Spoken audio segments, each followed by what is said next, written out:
you've been involved with so many nerd-centered projects.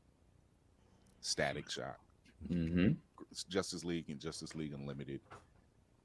Being on the set of Supergirl, and I'm just like, he's kind of a mainstay in DC right now.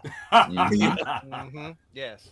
But there is one particular moment, and I'm really surprised there's a lot of more people that's catching this.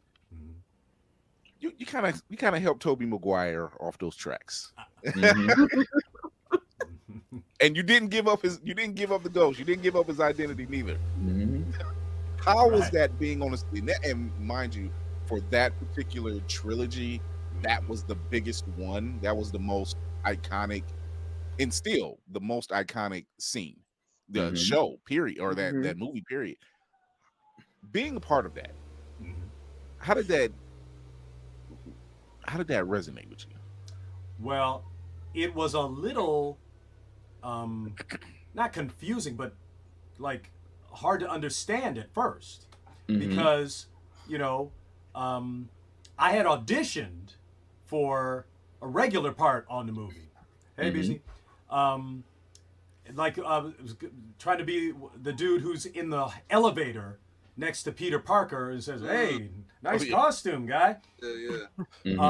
But I didn't get it. They gave that to Hal Sparks.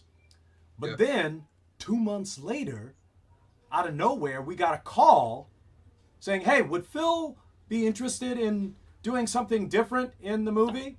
We're like, "What? What is it? We can't give you the script. We can't tell you. Just yes or no."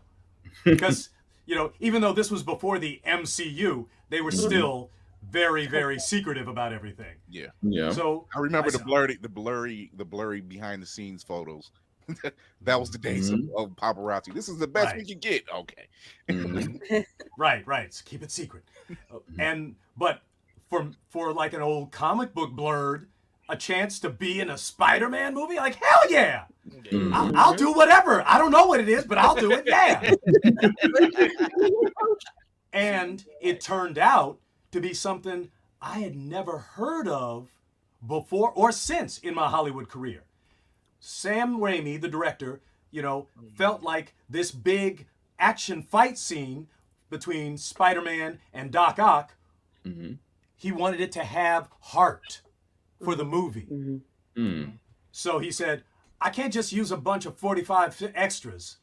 Hire me 8 real actors, and we're going to spread them out amongst the extras. And, so if I want to show the, emotional, feeling of this, I have somebody I can cut to, or if we want to throw in a line. So he hired a bunch of us to just be there to act, in the background of this action scene. And I'm like, oh, shoot, yeah, I'll do that. Let's go. Please. Yeah. But I was confused, like, wow, I've never heard anybody doing that. Hiring extra actors, actor extras.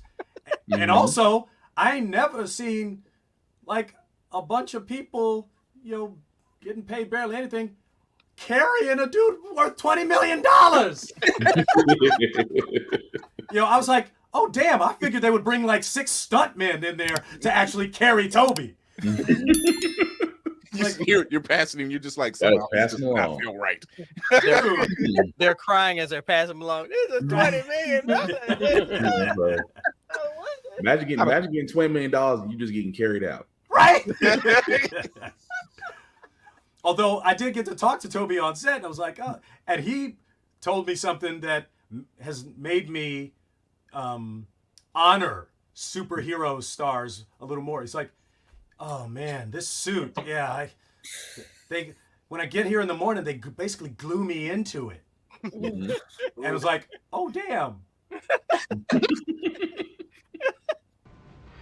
It rides up in the crotch a little bit too.